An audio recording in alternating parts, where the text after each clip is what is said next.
Hello once again, Star Wars and unboxing fans. Welcome to an on-the-road edition of Darth Tuba's Star Wars Unboxing Show. I am your host, Darth Tuba. And where are we off to today? Well, if I can just get up my hill without knocking my phone over, we are on our way to the Greenberg Toy and Train Show. I try to get to as many local toy shows as I can, try to support local vendors and see what kind of interesting finds come across. The thing is that this is mostly a train show. Okay, I won't lie to you. There are a great amount of train enthusiasts in this neck of the woods. So the Greenberg is a toy train kind of organization. So they're going to have primarily toy trains, Lionel and different gauges of trains. So, but what I do sometimes find is when we go to that, we, occasionally come across the toy vendor here and there that maybe wants to try to, make a few quick sales. A lot of traffic on this road today, so I'm able to talk to you. So we're excited to see if there's anything there. I'm very curious about if there's anybody with some vintage figures. I've been kind of on a vintage kick as of late, so I'm kind of interested in seeing what happens there. The weather here in sunny New Jersey is not so sunny. In fact, it's quite the opposite. It's actually a little gloomy and rainy and a little snow. So I wonder if that might have scared a few people away. This is at the Edison Convention Center, so which is about an hour and 45 minutes from here. So we'll make the trip, and I'll just kind of do a walkthrough video of it and let you know if there's anything I picked up, anything I saw of interest.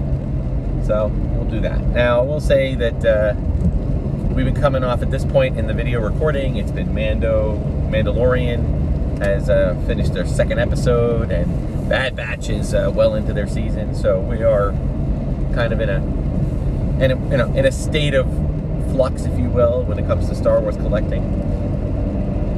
I've been hearing, the talk in the upper echelons is that they're going to get back into trying to do high-end movie releases for Star Wars, but that could be years before we see that.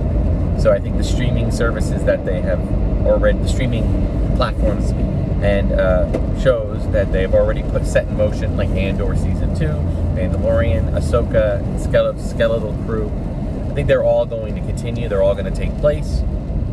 So we will probably enjoy that type of streaming service and entertainment from the Star Wars franchise, and then we'll see what happens if they bring back movies. I was talking to my wife this morning, and I was watching something on YouTube, and they were talking about rare characters in Disney parks, and among them they mentioned Princess Leia. And they say you don't really see Princess Leia walking around the parks. And they mentioned that, early on in the 80s, they had when they opened up Star Tours in 87 in Disneyland, they had this whole show with this Star Wars ballet, which was really freakishly weird. Looking back on it now, I think at the time people would have just ate it right up. Now it looks kind of strange. And then the same channel was reminding everyone of Star Wars weekends. And while it was great to have Star Wars weekends, and that was a cool experience, I've only got to experience them twice, I think. 2 weeks, 1 year I went one weekend, 1 year I went another weekend. But what was fun was that, or what was fun but also strange, was the hoopla, the Star Wars hoopla dance-off kind of thing that they did, and all the characters would come out and do these strange, modern-day dances, and it was, at the time, we were like, oh, this is fun. But now looking back on it, it's hard for me when I hear people complain about, oh, Disney ruined Star Wars. I'm like, with the sequel trilogies and with the streaming services, I'm like, oh my God, folks, just how soon we forget that when we had a twerking Boba Fett or a hip-hop dancing Darth Vader, it just struck me as, and I've said this before on the channel, there was so little to grasp and to grab hold of as a fan in the late 2000s, the mid, or besides the Clone Wars cartoon, there was very little. There was these events, and they had Star Wars Angry Birds, and Star Wars and Family Guy, and Star Wars and Robot Chicken, and while they were great for a chuckle, there wasn't real stories being told. And now we have stories. So I'm excited to see where that goes. And I've been enjoying all the streaming services for different reasons. People I don't understand why people want to watch Andor and think that Andor is the only thing that's good that's ever come out. And Rogue One is the only thing good that's ever come out. If that's all that that's resonated with you, fine. That's great. But I've personally enjoyed. I loved Obi-Wan. I loved Boba Fett. I loved all the Mandalorians. I loved the Mandalorian popping in for 2 episodes in Boba Fett. I just felt that it was great. Now, you can disagree with me. It's fine. You can give me your reasons and comments why you disagree.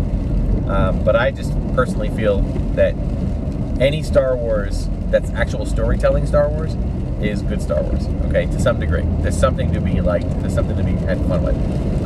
Little comments on the last 2 episodes of season 3 of Mandalorian, or the first 2 episodes, I should say. I'm loving that they brought R5D4 back. I did say to my wife and to some friends of mine that it's like Jon Favreau and Dave Filoni are limiting in some capacity. They're creating all new things, all new characters, all new situations, and that's fantastic.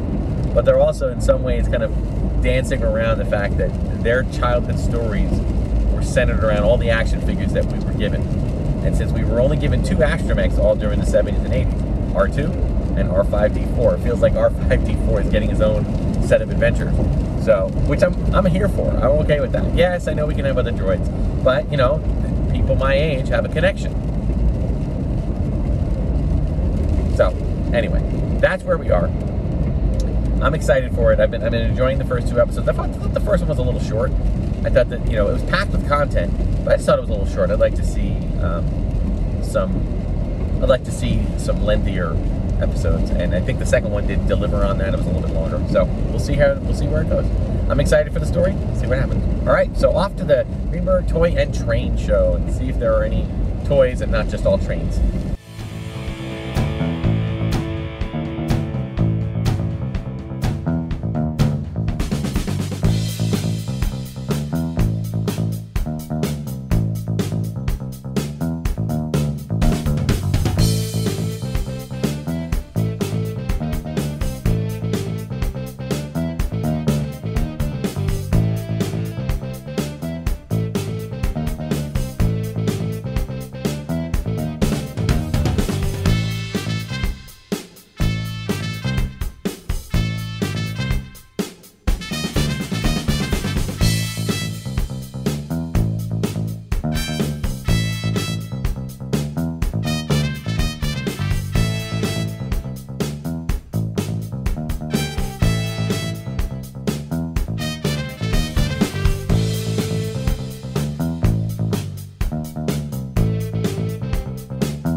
And we're back. So, overall, mostly a train show, as I kind of expected would be the... Ooh, my hair's all messy. Kind of expected, you know, what was going to happen with things. You know, I know that, you know, there, as you can see in the video, there was just a ton of Lionel trains and Tyco and all these other brands, all different sizes. You're into trains, man. The Greenberg Train Show is the place to be. That's not really my thing. My father was a really big train enthusiast, but we have some trains. So I also was, you know, on a fact-finding mission on how much the trains go for, when they're used, that kind of thing. So it was fruitful for me in that sense. But as far as actual Star Wars, you could see in the video there was a couple of places, you know, nothing too crazy. There was one guy that was had a few vintage figures. I felt that some of them were a little high priced. Some of them were high priced that were complete. Others, I think he was just trying to, you know, price gouge and popularity. But I think I only really found like one place that had vintage figures. A lot of 90s and 2000s and some more recent stuff. So that was good. I almost picked up a Boba Fett Droids VC figure from, I think it was a Target exclusive, but then I realized at the last toy show I went to, I picked one up. So, did not get it. But I did pick up a couple of things I'm going to share with you. Some of them are non-Star Wars, and therein lies the story with them. So, I'll start with this little guy, okay? There he is. I'll put him right here, if I can stand him up. There it is. Okay. Does anybody know who that is? I'm sure you do. If you don't know, if you're anybody like in your 20s or 30s or younger, you won't know. This is actually a McDonald's character. It's the Mac Tonight Moon. Okay, I guess that's his name, Mac Tonight Moon. I don't think he had an actual name. He was a popular character in the late 80s, early 90s as an advertising campaign. Now, McDonald's has had such a long stretch of time using, you know, doing stuff with advertising that Mac Tonight has a special place in my heart, though. And I'll tell you why.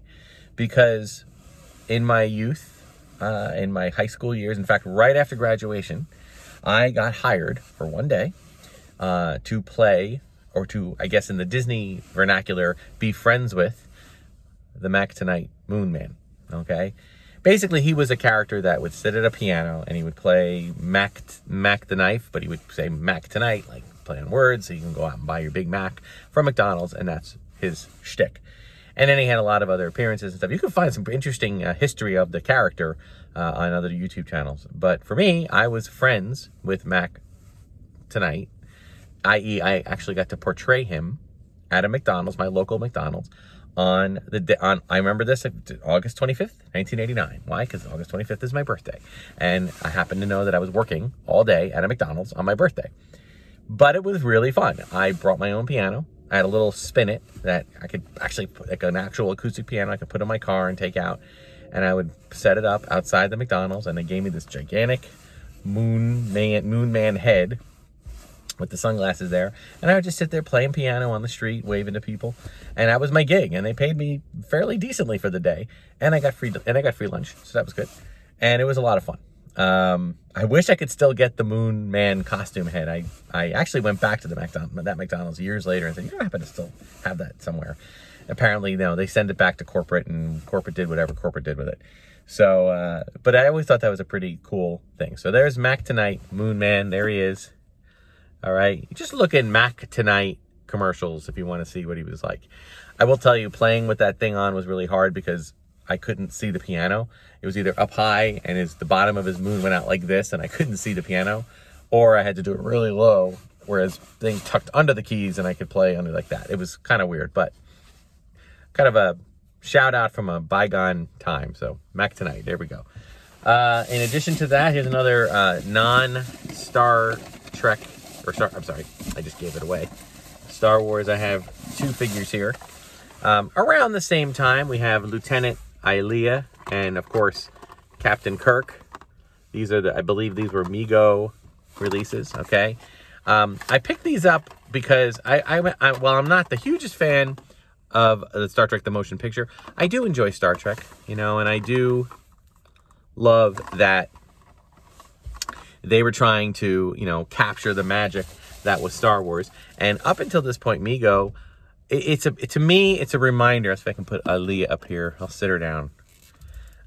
It's a reminder. Sorry for the blur. Get it back a little bit. This is a reminder of a cautionary tale. Okay, when Mego up until around this time, Mego had mainly had the 7-8-inch figure dolls of Marvel and DC and Planet of the Apes and a lot of other characters. They still, or at least another company, I don't think Mego's in business anymore, but another company uses the name and does it. They still do a lot of characters, even new characters from like The Office and all Star Trek did a lot of stuff. But they didn't do the 3 3/4 inch. That was uniquely Kenner. Now Kenner had, if you follow stories about Kenner, they were modeling the Star Wars figures in 1977 after the Play People, Fisher-Price Play People, which also were 3 3/4 inch. But it was very limited as to what 3 3/4 inch figures were like. They weren't sold very much prior to Star Wars. Well, Star Trek, they tried to jump on the coattails of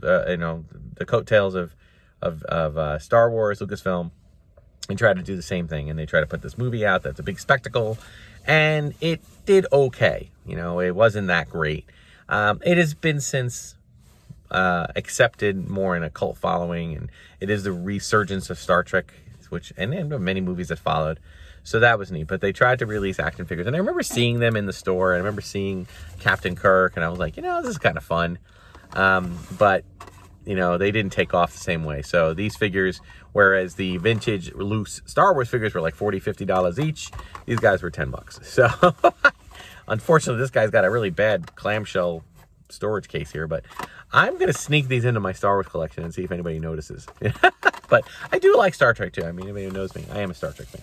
But there is one item that was Star Wars that I was kind of excited to get, and that is this big guy here. This is a C-3PO collector's case. And yes, if you've watched my shows, you know that I already have a C-3PO collector's case. However, I do not believe I have this one. I may, and if I do, it's okay. I did not pay very much for it. It's one where when batteries are working, you touch its mouth and it actually makes sounds. I don't know if his lights light up, but I figured I tried to find this one and I was having a hard time finding it. So I decided to get this one and see if I can get it to work.